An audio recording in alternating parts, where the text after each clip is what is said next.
islands, the Pacific swallowed the evidence, and somehow a Four Seasons ended up on top of it all. This is The Rise the Limit, and we're opening with Chapter 1, Where Fire Courts the Sea. Since this is where the whole thing begins, there's no prior chapter to catch up on, only a 15th anniversary return to Ko Olina, where a balcony view of the lagoons quietly frames a much older story about a volcanic conveyor belt dragging the Pacific Plate northwest for 47 million years, and the Polynesian navigators who crossed an ocean without instruments to land on islands that were still, geologically speaking, works in progress. Settle in, because the geology and the wayfinding are about to arrive at the same address. Constructing a narrative for this journey feels a bit like trying to navigate a foreign transit system using a map drawn from memory. Complex, disorienting, and likely to end in tears. It was our 15th wedding anniversary. I told my wife I wanted our celebration to be somewhere with absolutely no atmospheric pressure, so naturally we decided to fly in a pressurized aluminum tube at 35,000 feet. The odyssey commenced in the sprawling fluorescent purgatory of Dallas-Fort Worth, where we bore witness to the Great Lounge Migration. In a strategic maneuver indistinguishable from total anarchy, American Airlines had consolidated its flagship lounge. This was plausibly a measure to prevent the elevator crowding that once turned exiting the club into a panicked, claustrophobic stampede. The result was a humanitarian crisis of displaced business travelers wandering the terminal with hollow eyes. Facing this indignity, we bypassed the search entirely. We sought refuge in the Capital One Lounge, a sanctuary radiating venture capital energy and offering the kind of exclusive seating that makes one feel surprisingly important for owning a specific piece of plastic. Boarding the aircraft provided a sober lesson in modern aviation. Comfort is a privilege, not a right. Our business class cabin was equipped not with private suites, but with the dreaded reverse herringbone configuration. This sadistic geometric layout forces passengers to angle toward the aisle, ensuring that for 6 hours I was locked in an intimate, unwanted staring contest with a complete stranger. It is a design choice that screams efficiency while whispering voyeurism. Am I a valued customer? I asked myself, averting my gaze from the woman in 4B who was aggressively eating a bread roll, or merely cargo with a very expensive seat. Service aboard the vessel did little to resolve my existential dread. The flight attendant spent the journey jokingly threatening to pummel passengers who disobeyed the fasten seatbelt sign. A bold comedic strategy proving the ironclad job security of American labor unions. It was a long crossing. We passed over 6,000 kilometers of jagged, submerged volcanic peaks. This traverse of the hostile Pacific felt less like a vacation and more like a survival exercise for the clinically anxious. The transition upon arrival, however, was instantaneous. The moment we landed and a heavy, sweet plumeria lay settled around my neck, the horrors of the fuselage dissolved.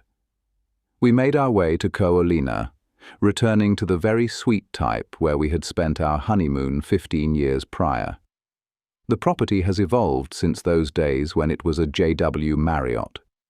I have watched it shift through a mid-renovation stay at the neighboring Aulani and a surreal, ghostly visit during the height of the viral pandemic. Today, as a Four Seasons, it has settled into a comfortable, middle-aged elegance. It operates as a jet-age Eden built on bubble-era capital, functioning as a glossy buffer between modern luxury and ancient maritime roots. Standing on the 10th floor balcony, the air defied standard meteorological explanation. It possessed the crisp, clinical purity of a high-end air conditioning unit, yet retained the distinct moral superiority of the great outdoors. I was breathing in a curated lie. Below this atmosphere of citrus-scented peace lies the youngest tip of a violent geological conveyor belt. An 80-million-year tectonic dance constantly birthing and burying islands. To look out over the turquoise crescents of the Ko Olina lagoons is to witness a strange irony. These waters were literally blasted into existence with dynamite to satisfy a vacationer's dream of paradise.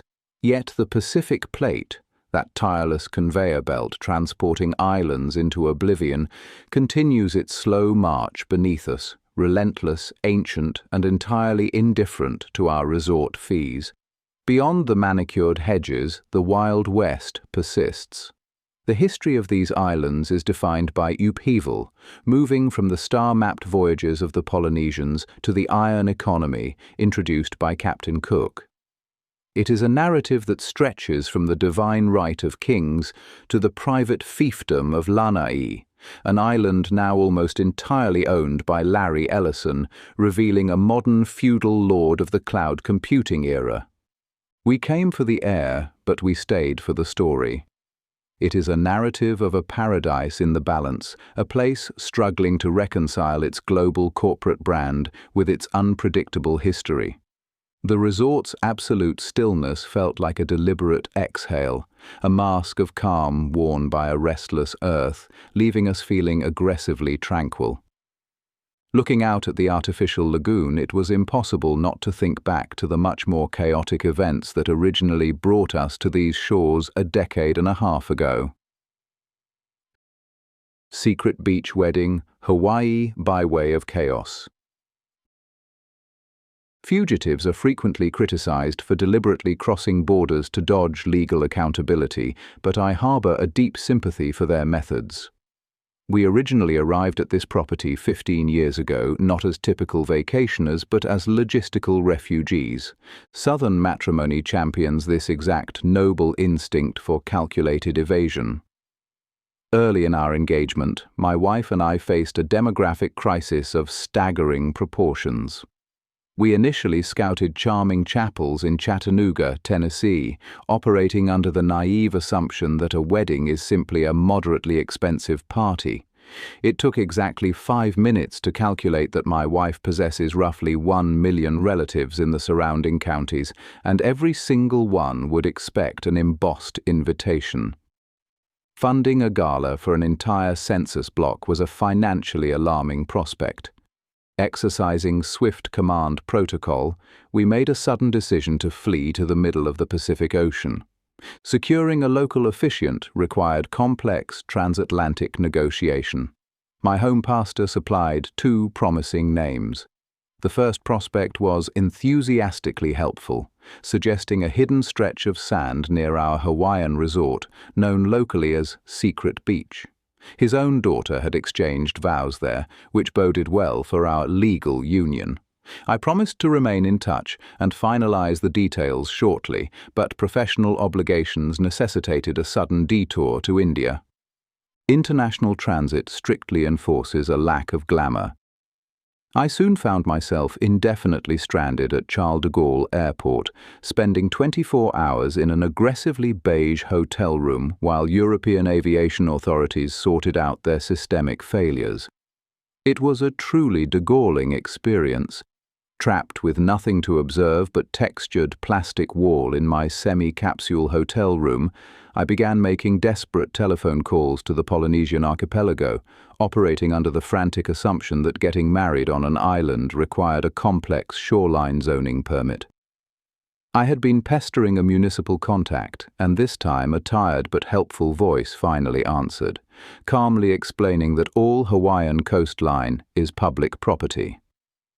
A private citizen need only locate the public access point, step onto the sand, and legally proceed to wed. Armed with this zoning knowledge, I attempted to reach out to the first pastor over the course of several weeks. He flatly refused to answer my calls, vanishing into an abyss of ignored voicemails. I could not get a hold of this man to save my life. I pivoted to the second name on my list, an agreeable fellow who accepted the position easily. We arranged the remaining wedding infrastructure remotely from India, securing a local contractor who promised to show up on the coastline with a ceremonial cake and set up the necessary arrangements. Less than 2 weeks after returning from Asia, we shipped out to Oahu. It was a global convergence. My parents flew in from Korea, my sister arrived from the mainland, and my grandmother bravely joined the fray. My wife brought her brother, her parents, and a cousin. I landed late at night. I dropped my fiancée off at a Waikiki hotel with her family, then launched a solitary expedition to find where my own parents were staying. They were lodged over in Waimea at a military installation. Their accommodations were little elevated wooden shacks situated right on the sand, trading fancy luxury for a beautiful coastal view and access to a stretch of shoreline that was effectively private. Finding this absolute needle in a geographic haystack, however, was a near-religious experience. My cellular telephone battery was hovering at exactly 1%, and I am fairly certain it died completely before I even parked the rental car. I am terrible at navigation and require satellite guidance just to maintain a straight visual line down a highway. Locating those dark wooden shacks on an unlit road in the dead of night was a monumental triumph, testing the very limits of human perception. The Pacific Theatre rarely forgives a navigational error. Somehow, I successfully defied the mathematical odds and arrived. The island is an undeniably physically limited landmass. Visiting the Pearl Harbor Memorial the next morning, we ran into my mother-in-law and the cousin she had brought along completely by random chance. Later that night, we gathered for the rehearsal dinner. My wife was there. I was there. My mother-in-law, cruelly, was not. She arrived over an hour late, a tardiness that made my father very unhappy. It did not thrill me or my wife either. The dinner was totally complimentary. I completely fail to see why anyone would delay their arrival when free food is sitting on the table. We then received some interesting news regarding the local ecosystem. A medical waste dump had recently flooded into the ocean currents, prompting authorities to close the coastlines on that entire side of the island. They mercifully opened the water back up to the public the day before our ceremony. The psychological damage to the tourism industry, however, was already complete. The JW Marriott, where we were staying, suffered a mass exodus of cancellations. The management moved everyone down to Waikiki to salvage their vacations, but we stubbornly stayed put. Consequently, the massive resort was basically deserted, and the resulting silence was magnificent. On the big day, we made our way down to the shoreline. The access point was a tiny rocky path winding between sharp formations of limestone coral. My wife actually took a tumble on the way down, and we had significant trouble finding the specific coordinates of the ceremony. We eventually received a phone call from the pastor asking where on earth we were. Despite the rocky start, we legally wed by the ocean, and everything was great. We stayed to take photos and commemorate the occasion. Caught in a fit of artistic vision, the photographer insisted we stand directly in the surf. We obediently waded into the tide. Following eccentric instructions during a photo shoot does not make you a bohemian romantic. It makes you the disgruntled owner of catastrophically ruined footwear. Salt water instantly destroyed a pair of leather shoes that I really liked. They were expensive. I was genuinely mad about that loss, but the shoes were a small sacrifice. We were married, the sand was entirely empty, and life was good. As Mark Twain observed of the islands, no alien land in all the world has any deep, strong charm for me but that one. Now, 15 years later, gazing from this 10th floor balcony and watching heavy ships drift along the horizon, the view retains that distinct maritime gravity. My younger self saw only the coastal romance of a newly minted marriage, definitely oblivious to the massive submarine architecture waiting just offshore. Hawaii, on the conveyor belt of time. Here on the 10th floor, as the lingering trauma of American Airlines' doorless business class fades into the citrus-scented ether, the vibes are deceptively chill. My wife, staring at the manicured lagoon, likely assumes I am contemplating the romantic nuance of our 15th anniversary, or perhaps the serenity of the Pacific. In reality, I am consumed by the geological equivalent of the Roman Empire meme. To the uninitiated, Hawaii is a simple cluster of 8 tropical dots. The reality is a gargantuan submarine lurking beneath the turquoise facade, and my mind is currently dismantling the scenery to obsess over the basest layer of it all, the rocks we are standing on. The true extent of this archipelago is a secret kept by bathymetric maps and people who spend too much time on Wikipedia. Geologically, the islands are merely the visible, jagged teeth of the massive Hawaiian Emperor Seamount chain, a submerged mountain range that spans a staggering 3,850 miles across the North Pacific. It is a structure so vast it makes the visible islands look like rounding errors. The system is divided into 3 distinct geographic segments, creating a chronological receipts trail of Earth's tectonic movement that would make a forensic accountant weep with joy. First are the main Hawaiian islands, the Hawaiian Ridge, where we currently sip overpriced coffee on the solidified lava of the young high islands. Stretching northwest are the Leeward Chain or Northwestern Hawaiian Islands, a collection of elderly eroded remnants stretching 1,500 miles to Kure Atoll. These are the boomers of the island chain, retired, shrinking and largely protected within the Papahanaumokuakea Marine National Monument. Beyond that lies the Emperor Seamounts, the ghost reef of the chain. These drowned, extinct volcanoes continue entirely underwater toward Russia, with the oldest ancestors clocking in at 80 million years old. The mechanics of this system operate less like a landscape and more like a celestial manufacturing plant. Geologists describe it as a conveyor belt, a tectonic dance where a stationary hotspot in the mantle punches holes in the crust to birth islands, only to carry them off to slowly die of erosion. The most dramatic evidence of this process is the bend, a sharp V-shaped kink in the chain dating back 47 million years. It marks a moment when the Pacific Plate apparently realized it was going the wrong way and drifted, or perhaps the hotspot itself simply shifted beneath the crust. Whatever the cause, the slumbering Pacific Plate ground its relentless seafloor payload onward. This assembly line has very specific terminals. At the active southeast end lies Kame'ehuakanaloa, formerly known as Loihi. Located 22 miles off the Big Island, it is the fetus of the chain, a submarine volcano currently gestating 3,000 feet below the surface. It is not expected to break the water for another few tens of thousands of years, which is a disappointing lead time for real estate speculators.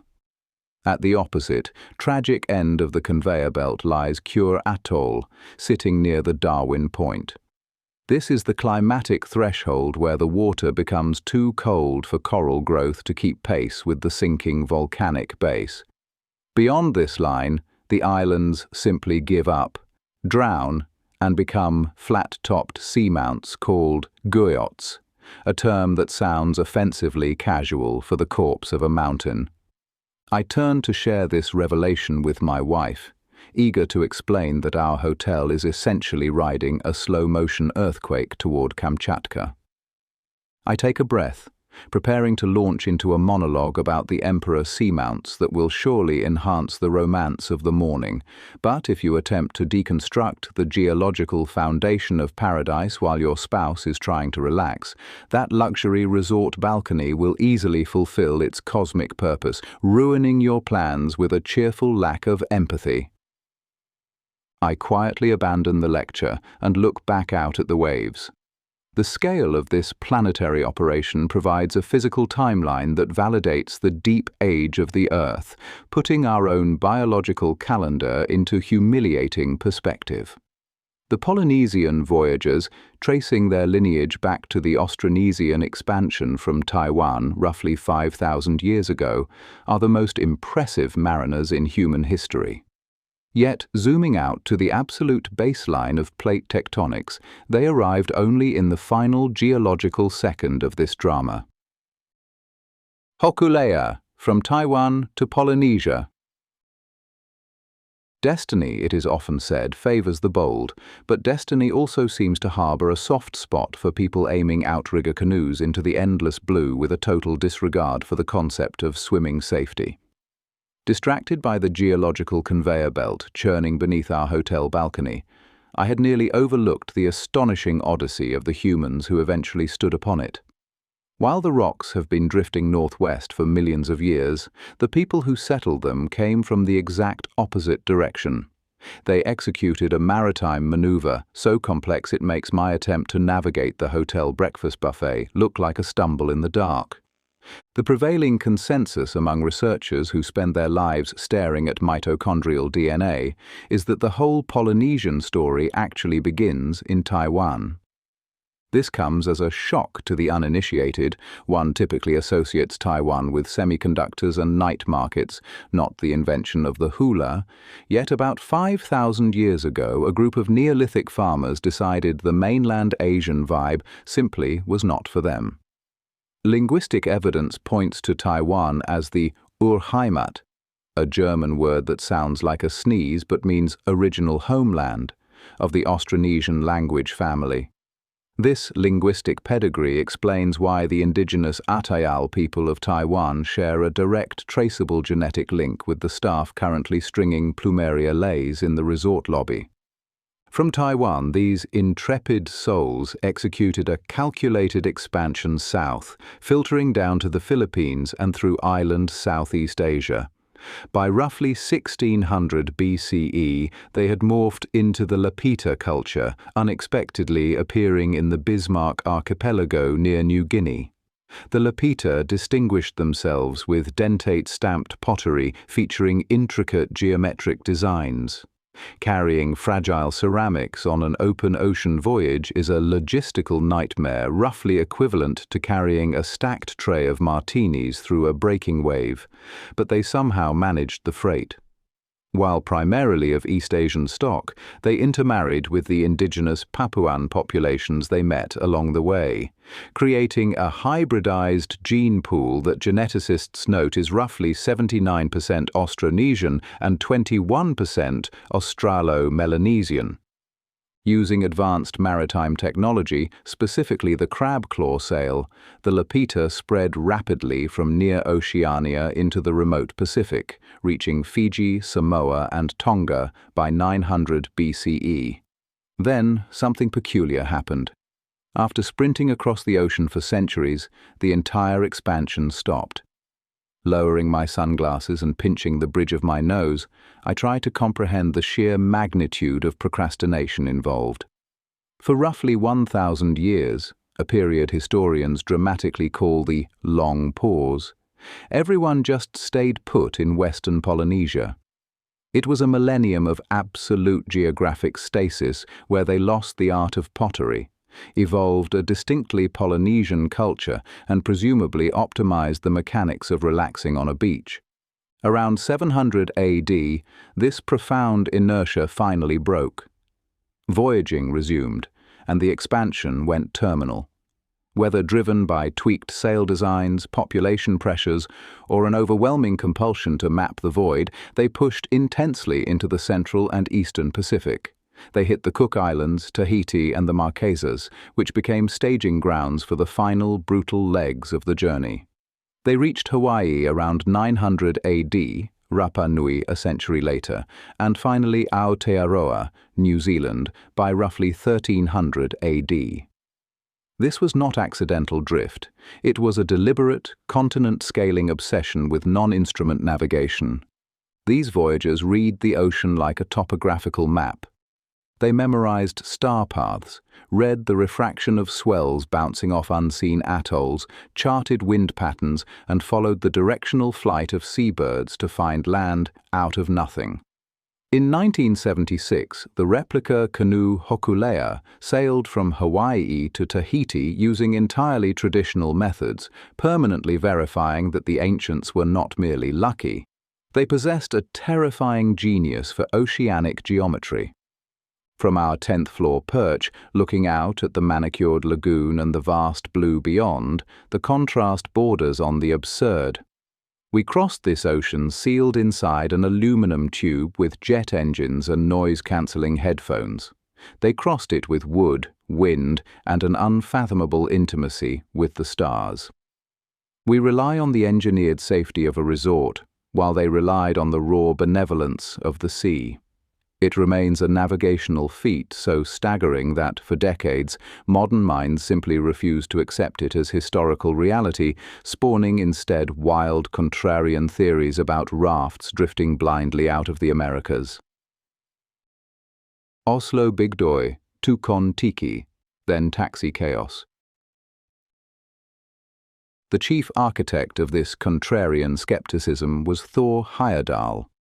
He looked at the archaeological consensus regarding the out-of-Taiwan migration and essentially said, "That seems hard. They probably just drifted there on logs." History, it turns out, is highly influenced by the people who film the most Academy Award-winning documentaries, suggesting the experts are wrong. Heyerdahl was a Norwegian ethnographer with a flair for the dramatic.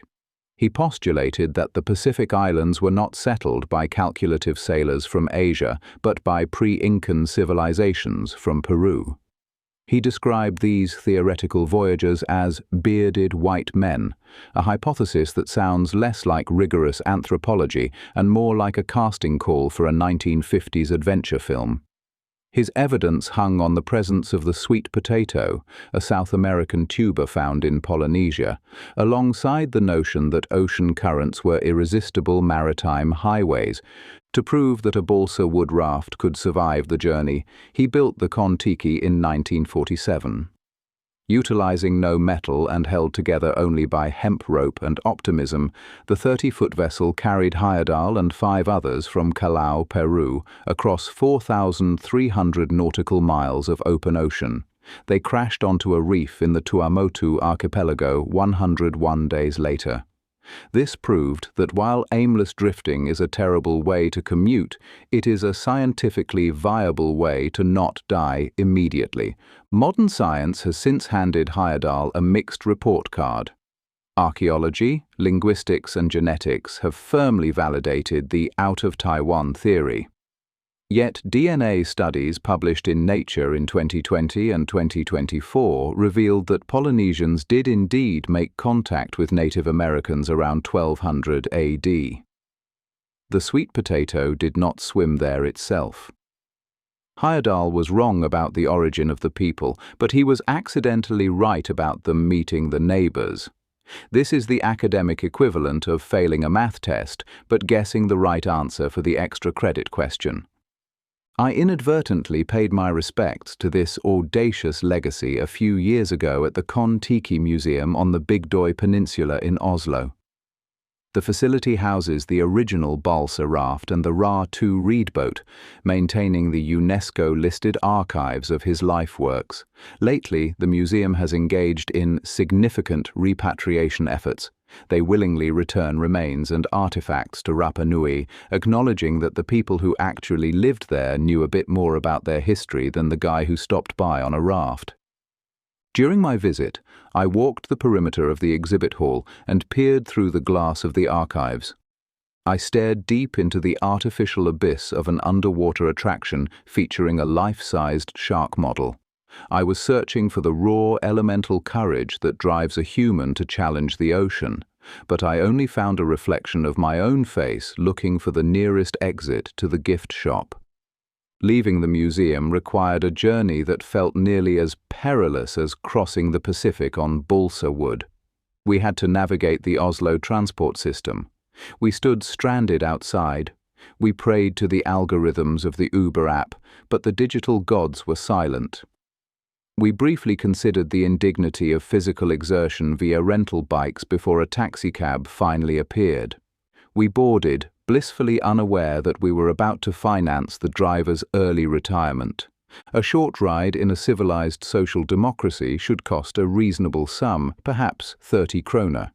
Instead, the meter spun with the ferocity of a centrifuge. It landed on the equivalent of $75. We had been taken for a ride in every sense of the idiom by a driver who offered a smile that was less "welcome to Norway" and more "I own you now." Lacking both the language skills and the confrontational fortitude to argue before a non-existent taxi tribunal, we paid the ransom. Our vacation motto instantly became, "In Uber we trust," though our faith was tested almost immediately. Our subsequent attempt to use a rideshare to the ship check-in resulted in an unplanned tour of subterranean Oslo. The driver's GPS hallucinated. It led us on a merry chase through tunnels where satellite signals go to die. We were forced to navigate for him using our own phones. He offered a simple defense of his errors. He had been Thai kickboxing the night before and had his bell rung. The skeptical reader might ask why I stayed in a vehicle operated by a man admitting to mild traumatic brain injury. I can only say that when your chauffeur explains that his navigational incompetence is due to a recent concussion sustained in combat sports, you do not argue. You simply buckle up and hope the tunnel ends before his consciousness does. Ko Olina's Lost Aya Canoe, Bishop Museum Law. We survived the subterranean detour and escaped the fiscal ruin of Norwegian taximeters, where the exchange rate felt like a personal insult calculated by a sadist, to flee halfway across the globe to the comforts of the Pacific. I thought of Thor Heyerdahl again as we crossed an ocean he spent a lifetime drifting over. If that man were in a modern corporate structure, his obsession with balsa wood, blatant disregard for established science, and refusal to wear proper safety gear would have resulted in an immediate transfer to the archives department in the sub-basement. Instead, history gave him a museum. We just got a long flight to Oahu and a severe case of jet lag. Stepping into the open-air lobby at Ko Olina used to be a moment of reverence. Guests were traditionally greeted by the AAA, a racing canoe from 1902 that looked ready to set sail across the Pacific once more, or at least across the lagoon to the poolside bar. But as I swept my gaze across the grand expanse, expecting the familiar wooden hull, I was met with nothing but air and tile. The lobby felt like a mouth missing a front tooth. The absence of the canoe inevitably brought to mind the people who actually knew how to build and sail them. Early European observers lazily guessed that the settlement of Hawaii resulted from people falling asleep on fishing trips and drifting thousands of miles by accident. The 1976 voyage of the Hokulea thoroughly debunked this accidental drift theory, revealing it to be a spectacularly pessimistic view of indigenous maritime aptitude. The colonization of these islands was actually a deliberate, sophisticated, and climate-assisted expansion from Central East Polynesia. While conventional theories often suggested a brute force migration directly against the trade winds, William Wilson's corridor hypothesis offers a more elegant solution. It suggests that settlers did not simply bang their heads against the easterly winds from Samoa. Instead, they likely utilized a west-east corridor of atolls located north of the Solomon Islands to reach the Line Islands. From that strategic vantage point, they launched long-distance forays to the Marquesas and Hawaii. The success of this leapfrog strategy depended on a specific meteorology just as much as geography. Voyagers likely waited for El Niño years, when the trade winds would reverse or weaken, turning the planet's weather patterns into a tailwind. These were not lonely drifters. They were powerful families mobilizing enough labor to build massive double-hulled canoes known as waka hurua. They packed these vessels with what biologists dryly call colonizing propagules, a survivalist starter kit of pigs, taro, and chickens designed to turn a desert island into a functioning village. The technology required to hit a speck of land in the world's largest ocean without a satellite connection is humbling, Navigators like Maupiailug, who retaught Hawaiians the lost arts, avoided sextants and compasses. They navigated by a mental construct of the ocean, relying on a celestial compass and memorizing the rising and setting points of stars. When clouds obscured the heavens, they read the ocean swells, feeling the pitch and roll of the water to maintain their course. An intuitive mastery of geography that makes my inability to parallel park with a backup camera look particularly pathetic. They also watched for bioluminescence, or tilapa, underwater flashes of light that appear up to 100 miles from land and act like nature's own neon vacancy sign. Daytime brought clues in the form of bird behavior. The sight of land-roosting birds, such as small white fairy terns, indicated an island was nearby long before it broke the horizon.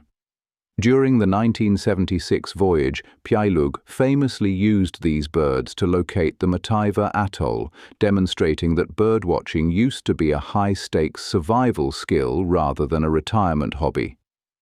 This era of long-distance exploration was underpinned by the medieval climate optimum, roughly 750 to 1250 AD, a period of persistent trade winds and clear skies. It was a centuries-long anomaly that held the Pacific open for voyaging. However, like all good things, the weather eventually turned. The onset of the Little Ice Age around 1450 brought erratic winds and increased storminess. Distant ocean travel ceased. The islands of Hawaii and Aotearoa became isolated worlds, cut off by a cooling planet that had seemingly decided everyone should just stay home. Standing near the empty patch of tile where the canoe once rested, I approached the reception desk, determined to solve the mystery of the missing AA. The front desk worker, a young woman with a flower tucked behind her ear and a smile that suggested she had answered this exact question 400 times that week, informed me that the Bishop Museum had taken it back. She added, with the casual authority of a local expert, that the Bishop Museum is a must-see. I nodded slowly, processing this information. The removal of the canoe was clearly a ritualistic reclamation, a definitive assertion of institutional dominance over the leisure industry. By reclaiming the artifact, the museum was signaling a disruption in the symbiotic flow of cultural capital. I narrowed my eyes at the receptionist, searching for signs of complicity in this heist, but she merely blinked and asked for my credit card for incidentals. It was a masterful deflection, a feigned ignorance of the deep geopolitical shift that had occurred in her own lobby. I handed over the plastic rectangle, defeated by her impenetrable adherence to hospitality protocol. Pele meets plate tectonics at Bishop Museum, Hawaii. With the front desk's revelation that our missing 1902 canoe had been repatriated to the city, our lazy resort anniversary mutated into a quest. We abandoned poolside idleness for a pilgrimage to the Bernice Pauahi Bishop Museum in Honolulu. Charles Reed Bishop established this fortress of ancient culture in 1889. He built it to honor his wife, the last heir of the Kamehameha line, and to secure the Heiana, artifacts, of a people facing a tidal wave of Western modernity. This specific space functions as a repository of mana. It holds the spiritual horsepower driving the Hawaiian worldview, stored within walls that feel less like a gallery and more like a cathedral of memory. Entering the Hawaiian hall, the narrative begins with the ground itself. Pele, the goddess of fire, operates as the active architect of the archipelago. Her legendary migration from the northwest to the southeast in search of a fiery home perfectly mirrors the geological reality of the Pacific Plate sliding over a tectonic hotspot. The museum bridges this gap between folklore and seismology by displaying Pele's tears and Pele's hair, fragile strands of volcanic glass that resemble dangerously brittle copper wire. These geological anomalies act as physical receipts for her presence. The hall categorizes the spiritual administration of the islands under 4 executive deities, or Akua Nui. Kane is the pro-life sunlight bringer associated with the northern sky and fresh water. Ku is the hawkish god of war and politics, essentially acting as the primary spiritual consultant for Kamehameha I during his hostile takeovers to unify the islands. Lono handles the agricultural portfolio and peace. He reigned during the Makahiki season when warfare was strictly prohibited. Finally, Kanaloa is the octopus-manifested god of the deep ocean who governs the southern sky and long-distance voyaging. This pantheon covers every logistical reality from irrigation to invasion. We moved past the carved ki'i images to the glass cases holding the kapu objects, the sacred items that enforced ancient laws. The collection of featherwork is staggering. The ahu ula, cloaks, and mahiole, helmets, were constructed as spiritual armor for the ali'i. Artisans wove them from thousands of yellow and red feathers plucked from birds like the iiwi and mamo. The sheer economic exertion required to bind those specific feathers into a mesh netting makes the metallurgical assembly of a European crown look like a lazy afternoon craft project. Nearby, the museum acknowledges its stewardship of iwi, or ancestral bones. Because mana resides directly in the bones, the institution shifted from a Victorian hoarding mentality to ethical repatriation. The curators operate on the entirely reasonable assumption that ancestors prefer resting in the living land over sitting in a climate-controlled drawer. Standing beneath the dome of the J. Watumul Planetarium, I asked myself, could I navigate a minivan to the grocery store without a satellite uplink, let alone a canoe across an ocean? The Wayfinders exhibit provides the mechanical answer. It details the star compass and the specific non-instrument navigation used by masters like Mao Piailug, connecting celestial mechanics directly to the out-of-Taiwan theory. Unlike the daring but thoroughly debunked balsa wood theories of Thor Heyerdahl we had explored back in Oslo, the evidence here assigned high confidence to deliberate navigation. The ancestors of the Hawaiian people carried their gods, pigs, and pottery against the wind, utilizing a mental map where the canoe is an island and the island is a canoe. We finally found the Aya resting in its proper context alongside the history of the Lapita culture's expansion. The racing canoe we had missed at the hotel was a massive, majestic vessel. It commanded far more respect here than it ever could as a lobby decoration, offering a tangible link to a timeline of phenomenal human movement. Taro Terraces and Heiau, Hawaii's Polynesian power surge. Just beyond the hall of feathered capes and shark-toothed clubs in the Bishop Museum, I scrutinized the timeline of human arrival. I traced the expansive walls for a definitive origin date, fully expecting the usual vague references to the mists of antiquity. Instead, those assumptions were politely dismantled. Scanning past diagrams of tectonic plates and oral histories, I searched for a prehistoric epoch but found only a surprisingly concise datable window. High-precision carbon-14 analysis assigns high confidence to the assertion that the first Hawaiians arrived relatively late to the Polynesian expansion, likely between 1219 and 1266 CE. Earlier theories generously placed settlement around 400 CE, giving the culture a comfortable millennium to settle in, but the updated data suggests a much tighter, more frantic schedule. This was not a slow, aimless drift across the Pacific. It was a colonization sprint. The settling of East Polynesia appears to have been a rapid-fire expansion, a sudden burst of maritime energy that filled the far-flung corners of the triangle, Hawaii, Rapa Nui, and Aotearoa, in quick succession. The Society Islands plausibly functioned as a primary 11th century hub before voyagers treated the vast ocean less like a barrier and more like an open transit corridor. The specific route, according to the museum's updated signage and recent modeling by linguist William Wilson, was not necessarily the direct shot from Samoa or the Marquesas that conventional wisdom suggests. The theory instead posits a corridor hypothesis.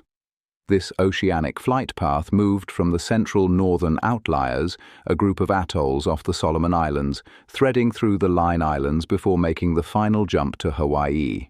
It was a maritime layover strategy, utilizing a chain of tiny specks in the blue void to facilitate an impossibly long journey.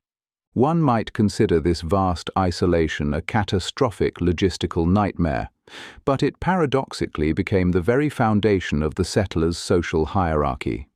The devastating remoteness of the destination became the irreplaceable currency for the chief's profound rise in status. The sheer grit required to survive the voyage transformed the navigators from mere travelers into figures of immense mana. To have endured the crushing emptiness of the North Pacific was to possess a divine mandate that no landlocked bureaucrat could question. The isolation did not weaken them, it sanctified them. Oral histories preserved in the museum speak of culture-bearing heavyweights like Pa'au and Pili, figures associated with the introduction of rigid rank, abundant ritual and law. While scholars tend to treat these names as layered memories rather than biographies of specific men, the cultural software they installed is undeniable. The settlers arrived with a formidable toolkit of taro, sweet potato, pigs and dogs, alongside the engineering knowledge required to turn wild valleys into high-yield calorie factories. By the 1300s, the initial sprint had settled into a period of massive terraforming. Communities on Hawaii Island, Maui, Oahu and Molokai were not merely living on the land. They were aggressively reformatting it. They carved irrigated terraces, or loikalo, into the hillsides and built vast dryland field systems that matched modern industrial farming in their ambition. Along the shorelines, they constructed loco-aya fish ponds, which functioned as live storage refrigerators for protein. This agricultural boom necessitated a new social contract mapped directly onto the terrain. The Ahupua'a system divided the islands into pie slices running from the mountain summit to the sea, ensuring that each community secured access to every necessary resource zone.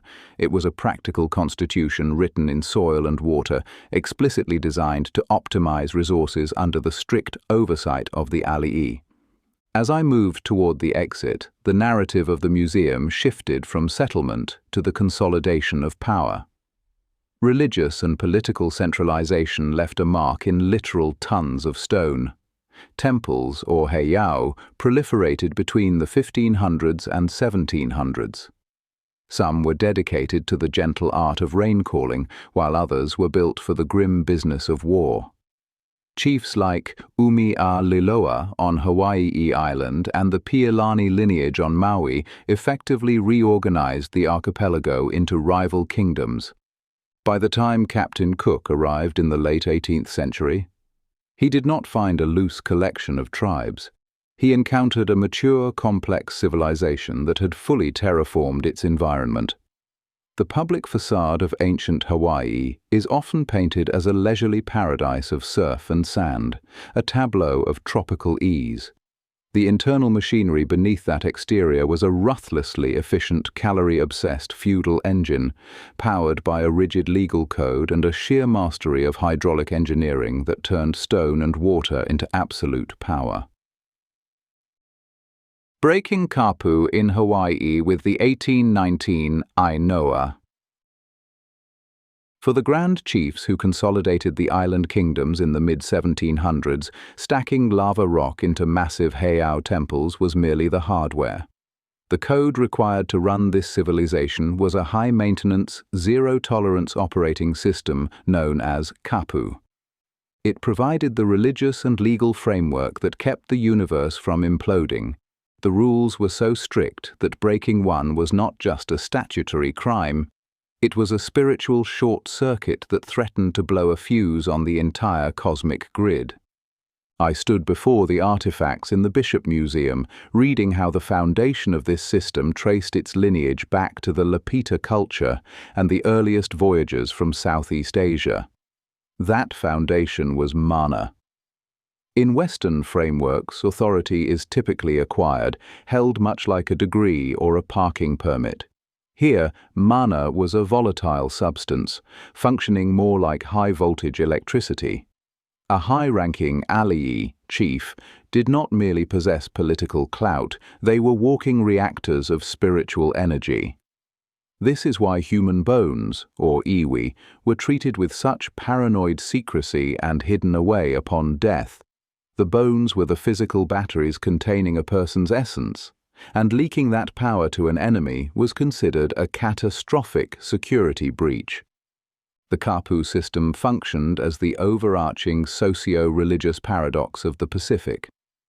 On its polite public face, textbooks often present it as a sophisticated method of maintaining social harmony and defining the sacred against the ordinary. Pry open the maintenance panel to look at the internal machinery, however, and you find a terrifyingly bureaucratic minefield. The penalty for a staggering variety of minor infractions was immediate execution. It was a world where the gods demanded absolute precision, enforced by officials who did not hand out warnings. Take the kapu, or sacred eating, which sounds like a localized diet trend but was actually rigidly enforced gender segregation.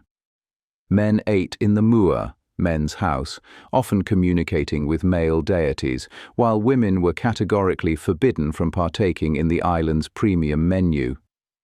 Pork, coconuts, and certain bananas were deemed body forms, kinolau, of the male gods, specifically lono.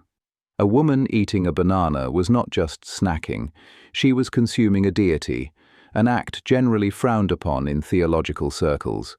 The rules for interacting with the upper crust were even more hazardous. Under the kapu mo, the mana of a high chief was so radioactive that commoners had to throw themselves face down on the ground as he passed. Celestial protocol was so sensitive that if a commoner's shadow accidentally fell upon a high chief or his house, it was considered a disruption of the cosmic order punishable by death. Modern complaints about personal space seem charmingly trivial by comparison. To keep this high-voltage bloodline pure, chiefs engaged in practices that would horrify a contemporary geneticist, organizing close-kin marriages between siblings to concentrate mana within the lineage, a luxury strictly forbidden to the gene pool of the common people. To dismiss this merely as theological tyranny is to miss the practical genius disguised within it. The system served as an environmental protection agency with teeth. Chiefs and kahuna, priests, utilized rahui, or temporary restrictions, to act as divine conservationists. By placing a kapu on a specific fish stock or fruit tree, they could halt harvesting instantly to prevent over-exploitation. They effectively managed the economy and ensured the long-term sustainability of the food supply by threatening physical and supernatural retribution against poachers. When the rules are this tight, the infraction rate is naturally high, and the universe demanded payment. Violations required severe remediation, often involving human sacrifice at the Luakini temples dedicated to the war god Ku. This was not a matter of consumption, but a calculated mechanism to transfer mana and balance the existential ledger. Yet the system was not without its escape valves. If you broke a kapu or found yourself on the losing side of a war, you could make a desperate sprint for a pu'uhonua, a place of refuge. If you managed to cross the border into these sanctuaries before being caught, a priest could absolve you, effectively resetting your spiritual credit score and allowing you to return to society unharmed. This intricate web of prohibition and sanctity held the islands together for centuries, dictating every bite of food and bent knee, until the unthinkable happened. In 1819, mere months before Christian missionaries would arrive to confuse the issue further, King Kamehameha II and the Queen Regent Ka'ahumanu sat down and deliberately ate a meal together. Men and women violated the Ai kapu in plain sight.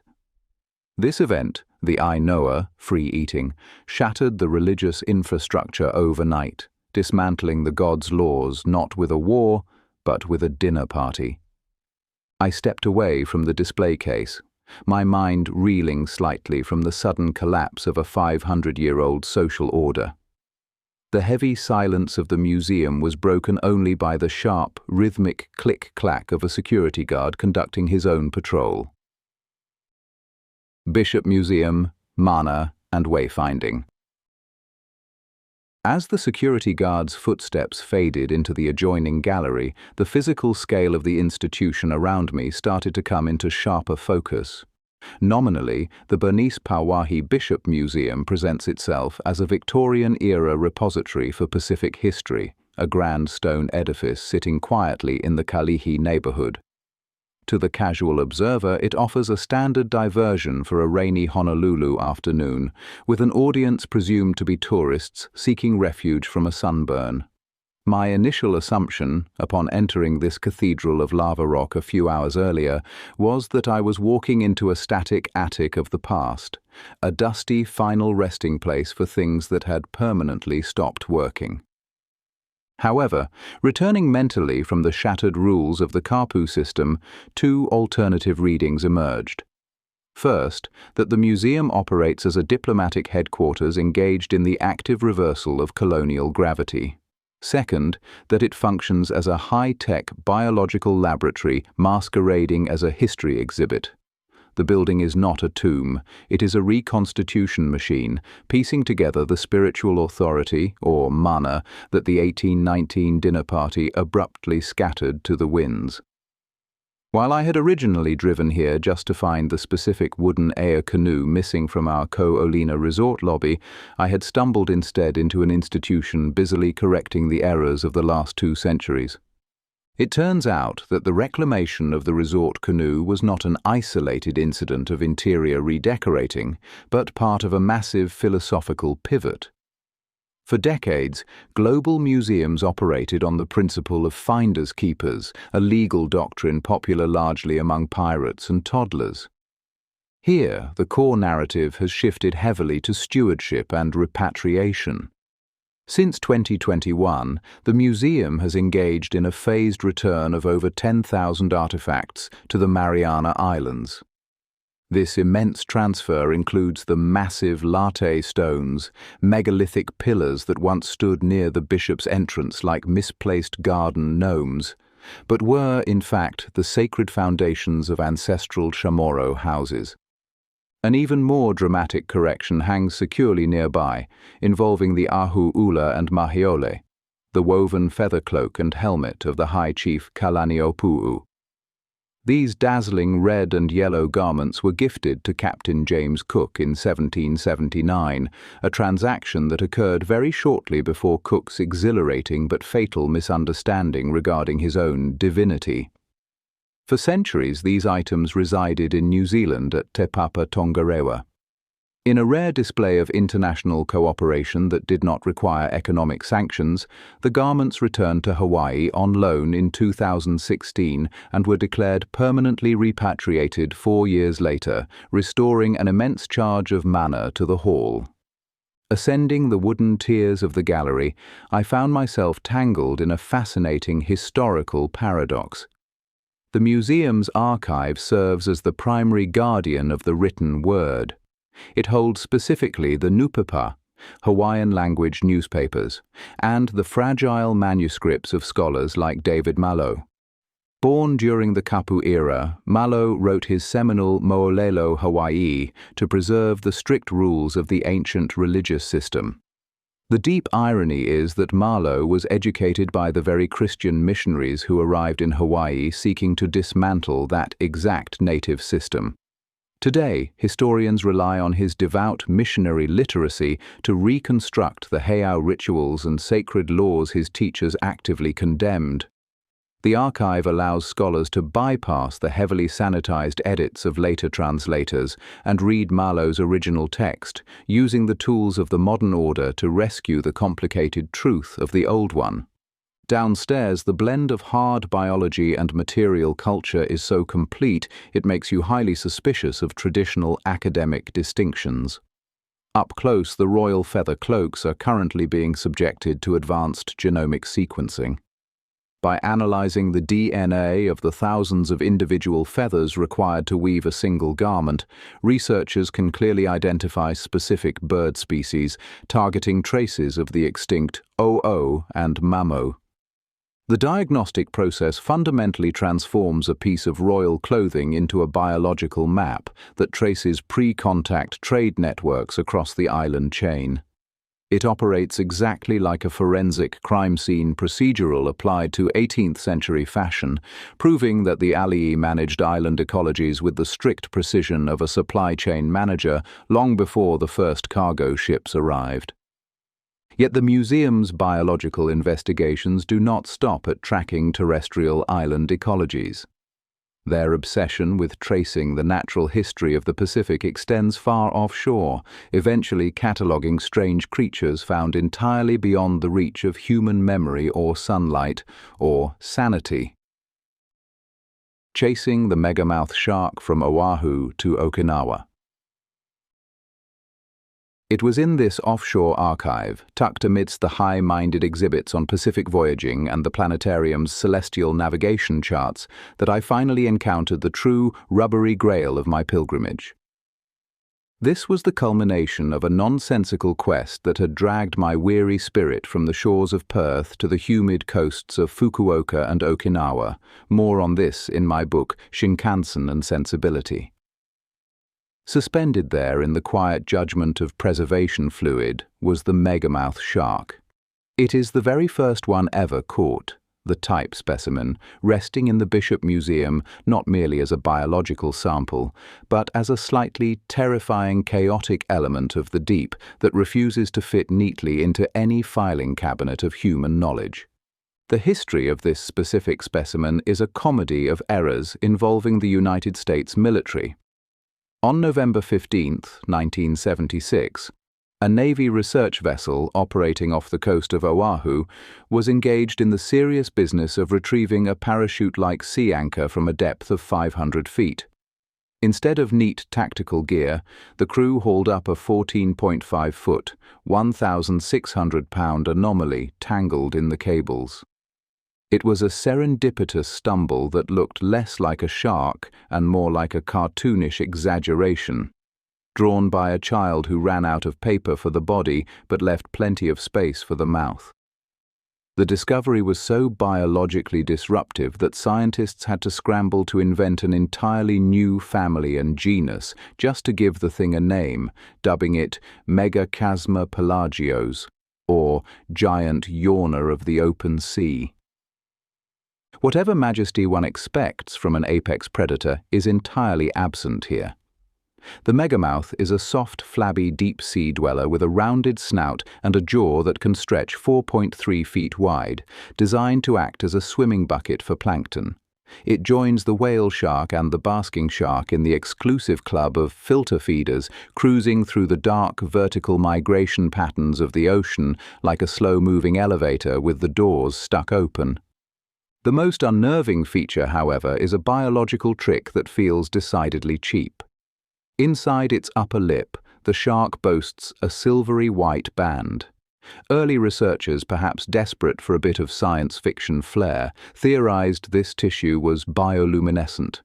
It turns out the band is merely highly reflective, acting as a shiny lure to attract plankton or perhaps identify fellow introverts in the crushing darkness of the deep scattering layer. Since that fateful day in 1976, fewer than 100 sightings have been recorded globally, making this species less of an animal and more of a rumor with fins. Staring at the preserved carcass, I realize the ocean is simply playing a long game of hide and seek, and we are losing badly. This creature, which successfully avoided human detection until the Ford administration, floats in its tank to prove that the map is not the territory. I had chased down every display specimen across the Pacific Rim, and standing before the original, I finally felt the satisfaction of closing a browser tab that had been open in my brain for decades. Where fire courts the sea leaves us at a balcony railing where 47 million years of geologic drift and a millennium of deliberate human navigation compress into a view of manicured lagoons and container ships passing in the dark. The deeper takeaway isn't the luxury or even the history in isolation, but how thoroughly engineered comfort and genuinely ancient movement can occupy the same coordinates without either cancelling the other out. And if a canoe old enough to have greeted the resort's first guests eventually decided it belonged back at the Bishop Museum, perhaps every place eventually renegotiates the terms of what it's willing to display. Next, we go inside the property itself to see what 15 years and a brand change actually look like in the light of day, and to ask whether a resort can have a second act that's more honest than its first. If you enjoyed this journey, the complete travelogue is available right now as a Kindle book on Amazon, The Papayas of Wrath. And if you want to come behind the scenes and get bonus content, you can join the community on Patreon.